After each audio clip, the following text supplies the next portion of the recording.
이스라엘 왕 솔로몬의 일생 동안에 하나님이 꼭 두 번 솔로몬을 찾아오셨습니다. 솔로몬이 27살의 나이에 왕이 되었는데 맨 먼저 한 일이 소와 양 1,000마리를 하나님 앞에 제물로 바치는 성대한 제사를 올려드렸습니다. 그날 밤에 하나님께서 솔로몬에게 나타나셔서 내가 너에게 무엇을 해줄까 물었더니 솔로몬이 대답하기를 제가 어린 나이에 이 큰 나라를 맡았는데 두렵습니다 하나님. 그러니까 저에게 지혜를 주셔서 이 백성을 다스릴 수 있게 해주세요 라고 했더니 하나님께서 네가 부를 구하지도 않고 장수를 구하지도 않고 내 백성을 잘 다스리기 위해서 지혜를 구했으니 내가 너에게 부도 주고 영광도 주고 권세도 주고 지혜도 주겠다고 축복을 하십니다. 그 후에 솔로몬은 하나님의 축복 가운데 태평성대를 이루고 국가를 잘 통치했을 뿐만 아니라 무엇보다 아버지가 이루지 못한 하나님의 성전 짓는 일을 부지런히 열심히 지어서 20년이 걸려서 그 성전을 완공을 했습니다. 솔로몬의 나이 50이 다 되어서 성전이 완공되는 날 솔로몬은 전국적으로 축제를 벌이면서 이번에는 소 22,000마리, 양 14만 마리를 하나님 앞에 제물로 바쳐드립니다. 그날 밤에 하나님이 다시 솔로몬을 찾아오셔서 네가 나를 위해서 지은 이 성전에 내가 함께 있을 것이고 네가 이 성전에서 기도하면 내가 그 기도를 들어줄 것이다. 그리고 네가 나의 명령을 받들어서 잘 순종하고 지키면은 내가 너의 왕위를 네 자손 대대로 계승시켜 주겠다고 하나님이 약속하시고 축복해 주십니다. 솔로몬은 정말로 하나님 앞에 축복받은 사람이었고 축복받은 왕이었습니다. 그런데 우리 성경에서 말하는 축복의 개념은 상대적인 개념이 아니라 절대적인 개념이라는 것을 우리가 알아야 합니다. 상대적이라고 하는 것은 내가 남들보다 더 많이 가졌으니까, 내가 남들보다 더 많이 누리니까 나는 복받은 사람이야 라고 생각하는 것은 상대적인 개념의 축복 개념입니다. 그런데 절대적인 축복 개념이라고 하는 것은 남들하고는 아무 상관이 없이 나 자신이 생각할 때에 나는 만족하고 나는 행복하다라고 생각하면 그것이 축복인 것입니다. 저희 동네에 저희 집을 지나서 한 7집 정도 지나가면은 올해 31살 된 제이크라고 하는 백인 청년이 살고 있습니다. 이 청년은 그 옆 동네에서 태어나서 거기서 초등학교를 나오고 중학교를 나오고 고등학교를 졸업하고 지금은 내추럴 가스 컴퍼니에서 일을 하고 있습니다. 오랫동안 동네 같이 자란 여자친구를 사귀고 있는데 아직 결혼 자금 3만 불을 다 모으지 못해서 결혼식을 못 올리고 있습니다. 언젠가 저하고 얘기를 하다가 자기는 지금까지 꼭 한 번 비행기를 타봤는데 플로리다에 사는 삼촌이 여름방학 때 자기 국민학교 4학년 때에 비행기표를 보내줘서 삼촌 집에 갔다 오고 난 뒤는 한 번도 비행기를 타본 적이 없답니다. 고물 자동차를 타고 다니는데 가끔 고장이 나니까 제가 자동차를 좀 고칠 줄 알기 때문에 제가 그 차를 조금씩 고쳐줍니다. 한 2달 전에 싱글벙글 하면서 저를 찾아왔습니다. 자기 차가 고장이 자주 났는데 신경이 쓰였는데 어떤 사람 소개로 자동차를 하나 샀는데 그걸 보여주러 왔습니다. 한 20년 된 차인데 연도는 오래됐지만 마일리지가 아직 많이 남아있어서 쓸만하다는 거예요. 근데 딜을 자기가 아주 잘해가지고 600불에 샀답니다. 그거를. 그래서 너무너무 행복하고 좋아가지고 싱글벙글 하면서 저한테 자랑하러 왔습니다. 길거리에 그렇게 많은 좋은 자동차가 굴러다녀도 이 청년은 전혀 부럽지 않습니다. 600불 딜을 잘 해가지고 쓸만한 자동차를 산 것이 너무너무 행복해서 싱글벙글 하면서 저에게 자랑을 하러 왔습니다. 저는 그 청년의 모습을 보면서 저것이 축복이고 저것이 행복이 아닌가. 아무리 좋은 차를 타고 다녀도 아무리 큰 집에 살아도 저렇게 행복하지 못하면 그것은 축복이 아니고 저주인데 라는 생각을 저는 했습니다. 하나님 앞에 축복이라고 하는 것은 어떤 면에서는 내게 주어진 몫을 내가 받는 것이 축복입니다. 사람마다 몫이 다 따로 있습니다. 절대 같지 않습니다. 여러분, 성경에 보면 예수님이 비유를 하셨는데 한 주인이 멀리 가면서 종 셋을 불러가지고 자기 재산을 맡기면 한 사람한테는 5달란트, 한 사람한테는 2달란트, 한 사람한테는 1달란트를 맡기고 갔어요. 그 다음 성경 구절이 뭐라고 했는가 하면은 각각 그 재능대로 맡겼다고 해요. 각각 그 재능대로. 사람은 자기 재능이 있고 사람은 자기 그릇이 있습니다. 작은 그릇이 있고 큰 그릇이 있고 나무 그릇이 있고 금 그릇이 있습니다. 내 그릇이 무슨 그릇인지를 아는 것이 중요합니다. 예수님이 헌금통을 갖다 놓고 사람들이 지나가면서 헌금하기를 기다렸습니다. 예수님 돈 필요하잖아요. 예수님 제자들하고 13명이 다니는데 먹고 자고 주무시고 하려면은 돈이 필요하잖아요. 그래서 예수님이 가끔 헌금통을 놓고 사람들에게 헌금을 하게 했습니다. 그런데 한 과부가, 성경에 보니까 불쌍하고 가난한 과부가 그 헌금통에 돈을 넣었는데 2렙돈을 넣었다. 2렙돈은 1센트도 안 되는 돈입니다. 그런데 예수님이 갑자기 제자들을 부르더니 지금까지 헌금한 사람 중에 이 여자가 가장 많이 했다고 했습니다. 그러면서 예수님이 이 여인은 자기 생활비의 전부를 드렸다라고 말씀을 하십니다. 그 여인은 액수를 따지면 지금까지 한 사람 중에 가장 적게 한 사람이지만은 그 여인은 자기 생활비 전부를 드렸다는 것은 그 여인의 그릇을 얘기하는 겁니다. 그 여인의 그릇이 다른 사람의 그릇하고는 달랐다는 얘기입니다.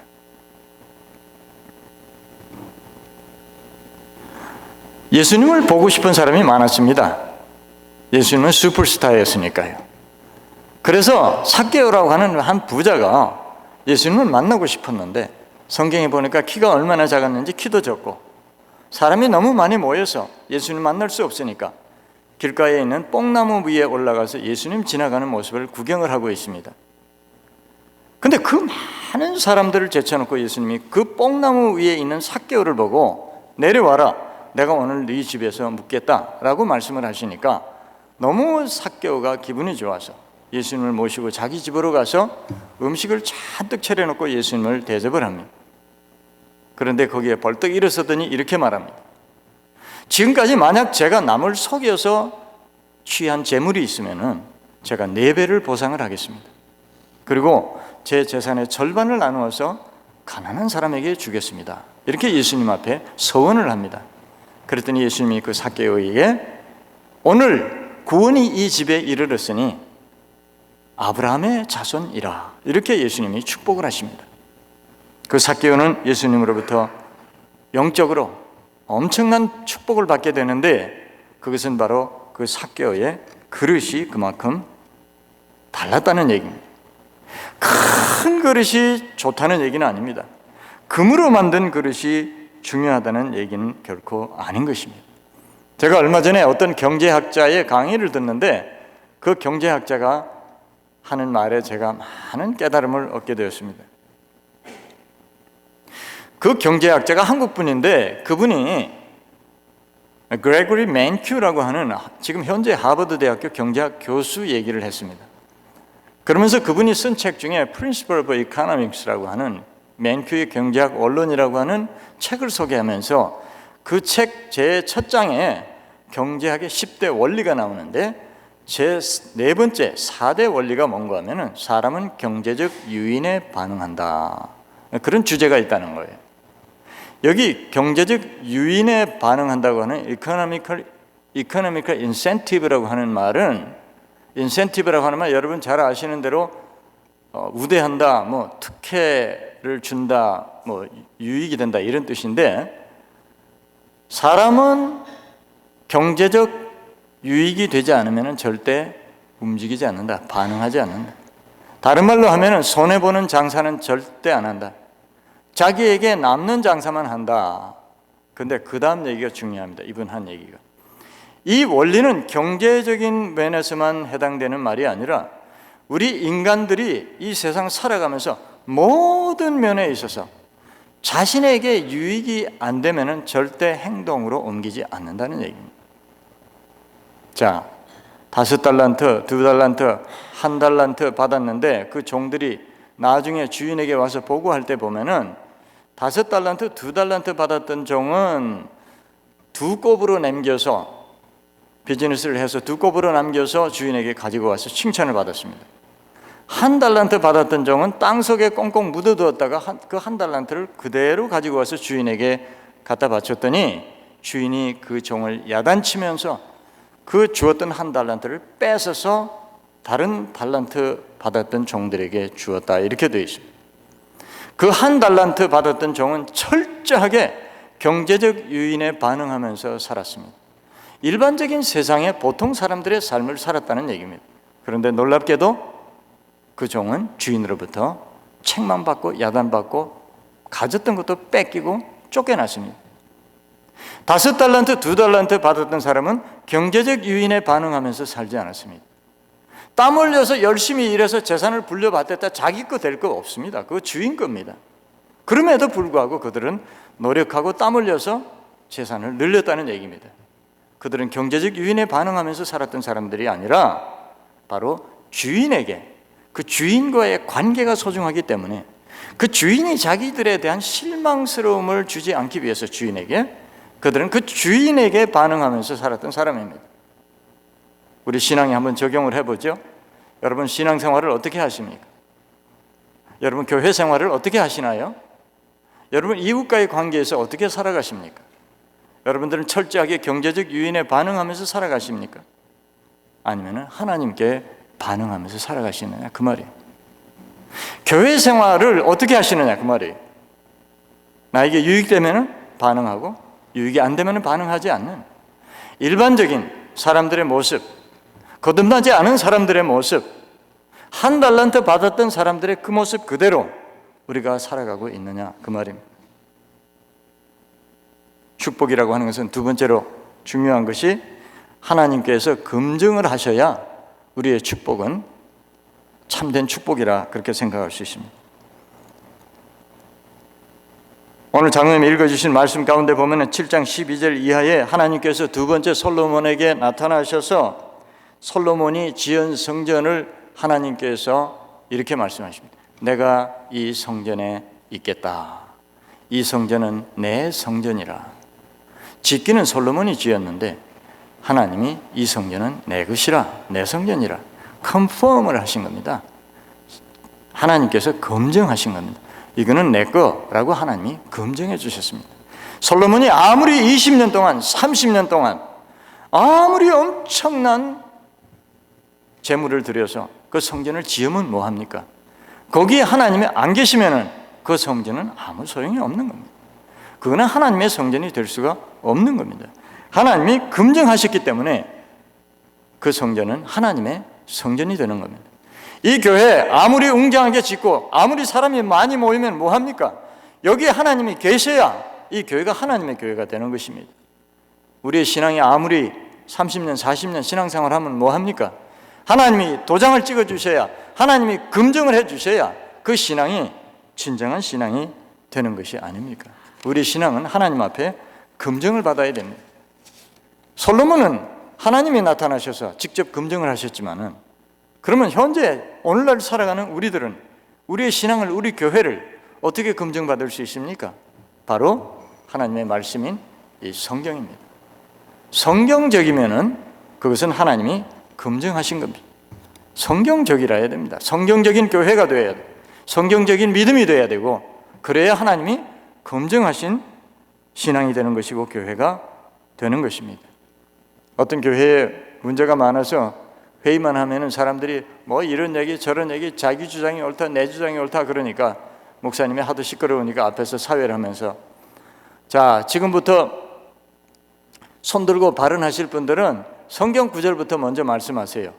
지금 얘기하시는 그 얘기가 어떤 성경 어느 구절에 근거해서 말씀하시는지 성경 구절을 반드시 인용을 하고 증명을 하고 그 다음에 말씀하시기 바랍니다. 그랬더니 아무도 얘기를 못 하더랍니다. 그것이 성경적입니까? 성경 구절 인용한다고 성경적인 것은 아닙니다. 여호와의 정의들 만나서 얘기를 해보신 분 계시는지 모르지만은 그냥 성경 여기 찾고 저기 찾고 왔다 갔다 하면서 자기들 하는 말을 딱딱 성경 구절을 갖다 대면서 얘기를 하는데, 그렇다고 해서 여호와의 증인들이 성경적인 것은 아니죠. 마태복음 4장에 보면은 예수님이 마귀에게 시험을 받으러 가셨는데, 마귀가 돌 가지고 떡 만들어 먹으라고 예수님에게 시험하니까 예수님이 사람이 하나님의 입으로 나오는 말씀으로 사는 것이지 떡으로 사는 것이 아니야, 성경 말씀을 인용해서 대답을 하시니까, 두 번째 시험부터는 마귀도 지도 성경 구절을 인용해가지고 예수님을 시험합니다. 마귀가 성경 구절을 인용했다고 해서 그것이 성경적인 것은 아니라는 얘기입니다. 성경적이라고 하는 뜻은 무슨 뜻인가 하면은 하나님의 뜻과 일치가 돼야 되고, 하나님의 마음과 일치가 돼야 되고, 하나님의 정신과 일치가 될 때에 그것이 성경적이고 그것이 하나님이 검증하시는 것이라, 그 말입니다. 이러한 하나님의 뜻과 하나님의 정신과 하나님의 마음과 일치가 되는 것은 우리의 삶 속에 그 증거가 나타나야 되는 거예요. 이 얘기는 하도 많이 알려진 얘기라 여러분들이 혹시 들으셨는지 모르겠는데, 한국의 어떤 목사님이 안식년이 돼가지고 1년 휴가를 받아서 미국 시애틀에 와서 계셨는데, 그 목사님이 그 시애틀에 있는 어떤 한인교회에 집사가 됐다는 거 아닙니까? 근데 제가 이해가 가는 게, 제가 딸네 집에 한 번씩 가면은 주일날이 되면은 저희 아이들은 이제 이세교회를, 자기들 다닌 교회를 가고, 저는 제 아내와 함께 주위에 있는 한국 교회가 어디 있나 찾아가지고 한국 교회를 가서 예배를 드리는데, 뭐 이민교회들 다 조그만한 교회들이니까 처음에 들어가면 새로운 사람이 오니까 안내하시는 분이 인사를 하면서 집사님이세요? 아닌데요. 장로님이세요? 아닌데요. 그러면 자동으로 제가 이제 선생님이 되는 겁니다. 그러면 이제 이 선생님 소개를 합니다. 시카고에서 오신 이 선생님이 지금 참여하셨다고, 감사합니다. 목사님이 소개를 합니다. 왜 그러냐면은 제가 목사라고 그래 버리면은 목사님이 괜히 설교하시는데 자꾸 저를 쳐다보고 신경을 쓰실 것 같고, 또 목사가 왔으니까 또 대접해 드리느라고 또 축도를 시켜야 되나 말아야 되나 그 생각하다가 설교 잊어버리실까 봐 제가 신경 쓰일 것 같아서, 그래서 이제 목사라는 얘기를 안 합니다. 그 다음에 또 다른 교회를 또 가요. 그 다음 주일 되면은. 그러면 이제 또 물어봅니다. 집사님이세요? 그래서 제가 싱긋이 웃습니다. 그러면 이제 집사가 되는 거예요, 제가. 그러면 이제 이 집사님 오셨습니다. 또 이제 소개를 합니다. 근데 아직 장로까지는 못 돼봤습니다. 집사까지는 올라갔는데 아직 이제 제가 장로는 못 됐어요. 아마 그 목사님도 그렇게 해서 집사가 된 것 같아요, 제 추측으로. 그런데 이 새로 오신 집사님이 한국에서 오셨다고 그러는데, 두 부부가 예배도 한 번도 안 빠지죠. 새벽기도도 한 번도 안 빠지죠. 금요일날 기도회도 한 번도 안 빠지죠. 너무 열심히 나오시는 거야. 헌금도 하시고.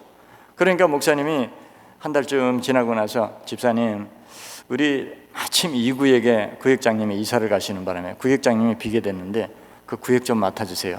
그 목사님이 또 하나님이 시키는 거 아닌가 싶어서 거절을 못하고 이제 구역장이 됐어요. 그래서 이제 구역을 하는데, 목사가 또 게으름은 못 피니까 열심히 또 구역을 인도하고 그렇게 하니까 구역이 막 부흥을 했어요. 그래가지고 연말이 됐는데 이제 구역 상을 또 받았어, 목사님. 그 집사님이 이제 구역을 부흥시켰다고. 그런데 휴가 기간이 끝나서 한국으로 돌아가는데, 내가 끝까지 거짓말해서는 안 되겠다 싶어서 목사님을 찾아가서, 사실은 제가 목사인데 죄송하다고 이렇게 됐다고. 그리고 한국을 가셨다는 거예요. 그래서 제가 생각할 때는 그 마지막 거 그거 안 했으면 딱 좋았는데, 그 목사님 왜 그걸 또 밝히고 가셨나, 이제 그런 생각을 제가 해봤습니다. 아니, 목사하다가 집사하면 또 어떻습니까? 그게 왜 그렇게 중요하냐, 그 말입니다. 하나님 앞에서 내가 목사로 부르심 받아서 내가 목사로 일하면 되고, 내 할 수 있는 동안 충성하면 되는 것이지, 누가 나를 뭐라고 불러주는가, 내 권위, 그것이 왜 그렇게 중요하냐, 그 말입니다. 우리의 삶 속에서 하나님의 영광이 나타나는 것이 중요한 것이죠. 거기서 생명이 나타나는 것이 중요한 것이죠. 제가 꽤 오래된 것 같은데 친구 목사님 두 분하고 같이 식사를 하면서 이런저런 얘기를 하다가, 목사님 한 분이 그런 얘기를, 요즘 목사들이 너무 직업적으로 목회를 많이 한다고. 이제 목사들끼리 모여 있으니까 우리끼리 이제 그런 얘기를 하는 거예요. 그러면서 그분이 딱 하는 얘기가, 큰 교회 목회하다가 자원해서 작은 교회도 갈 수 있어야 된다고, 목사는. 근데 그 목사님이 그 얘기를 하는데 제 마음에 와서 딱 그 얘기가 닿는 거예요. 그 다음이 문제예요. 제가 제 자신을 보고 놀랐어요. 왜 그 얘기가 특별한 얘기도 아니고 그 얘기가 무슨 충격받을 얘기도 아닌데 왜 친구 목사님이 그 얘기하는데 내가 마음에 와서 닿았나? 내가 지금까지 그렇게 생각하고 살았으니까. 100명 목회하던 목사님은 당연히 500명 교회에 가야 되고 500명 교회에 목회하던 목사님은 당연히 1000명 교회에 가야 되고 제 머릿속에 그런 생각이 저도 있었다는 거예요. 그러니까 그 목사님이 그런 얘기를 하니까 제가 마음에 와서 닿은 거예요. 저 나름대로 충격을 받은 거예요.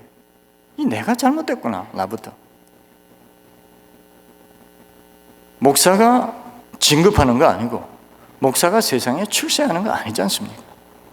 왜 그냥 생각이 자연스럽게 작은 교회 목회하던 사람은 좀 더 큰 교회 가야 되고 더 큰 교회에 또 임지를 찾아가야 되고 왜 그런 생각을 하고 있는가?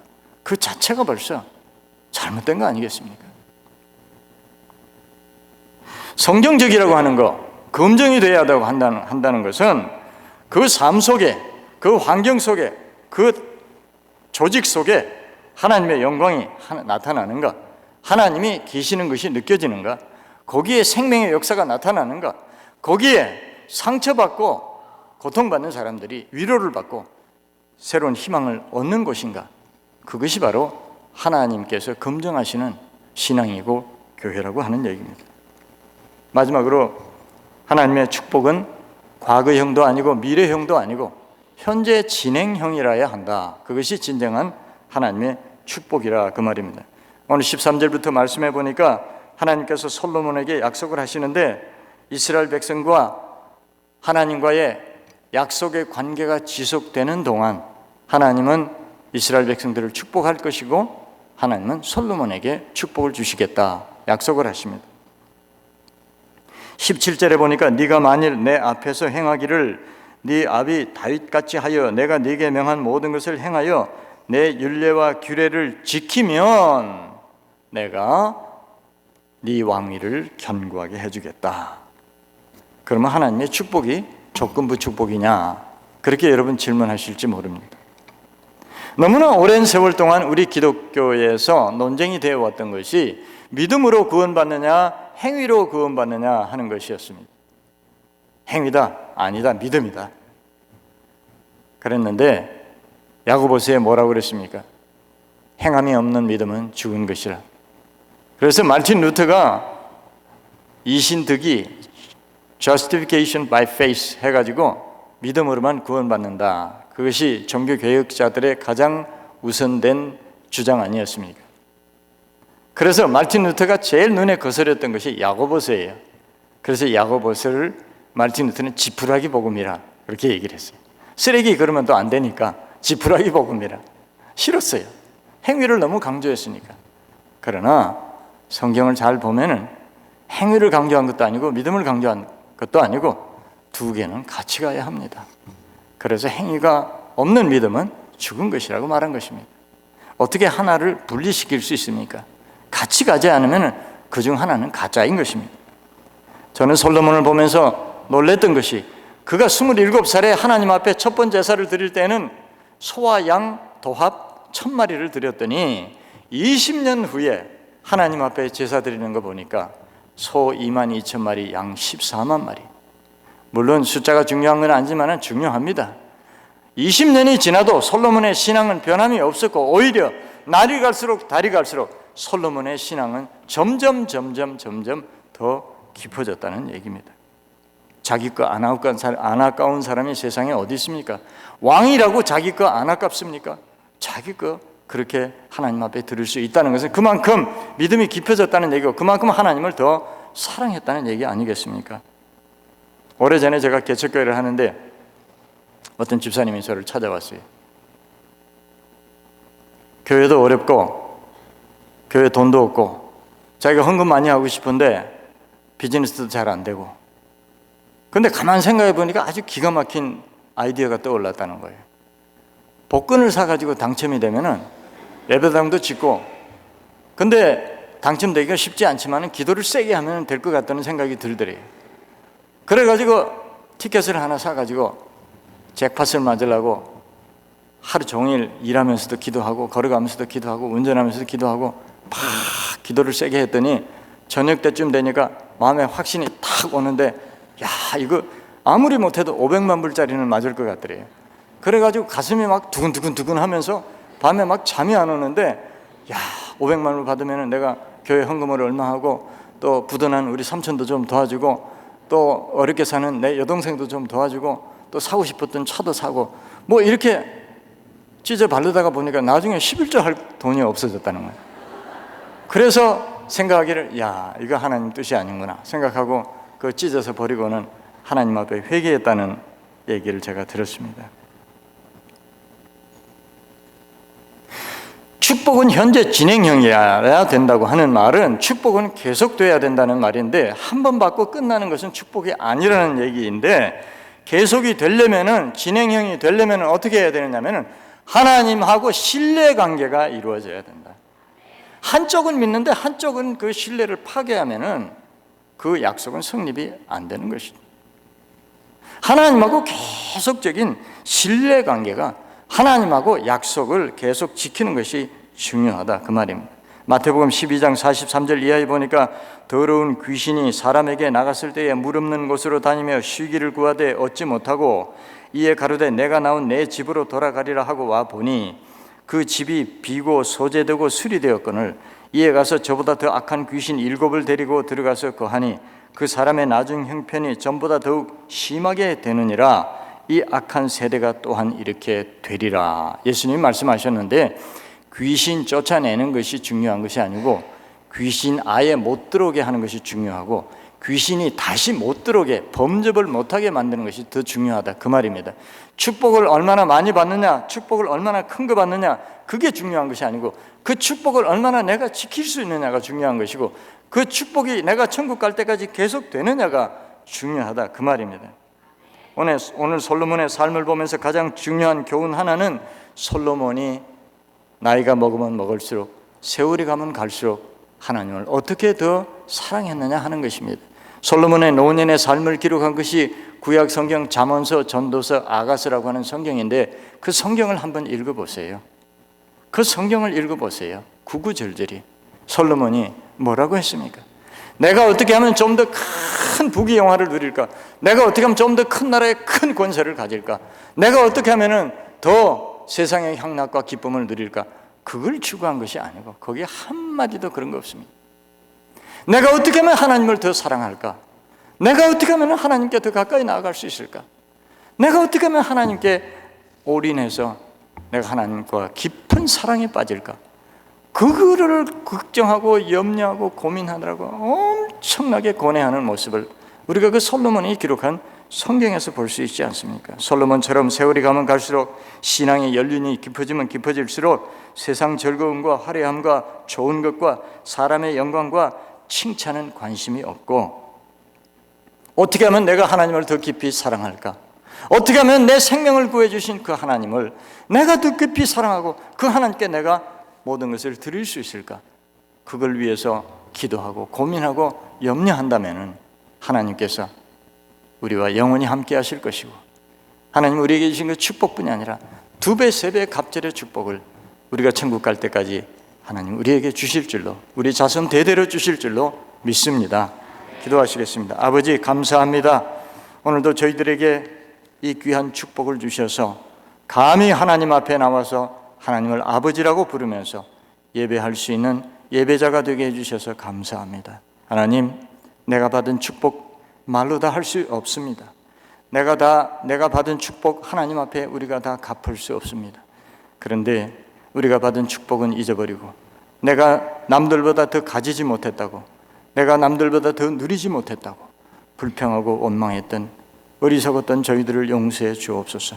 이제는 하나님의 주신 그 축복, 그 고귀한 축복이 무엇인지를 저희들이 깨닫게 하시고 그 축복을 천국 갈 때까지 누리기 위해서 내가 하나님과의 약속, 하나님과의 그 신뢰관계를 끝까지 지킬 수 있는 믿음의 사람들이 되게 해 주시옵소서. 예수 그리스도의 이름으로 기도하옵나이다. 아멘. 우리 잠깐 이 시간에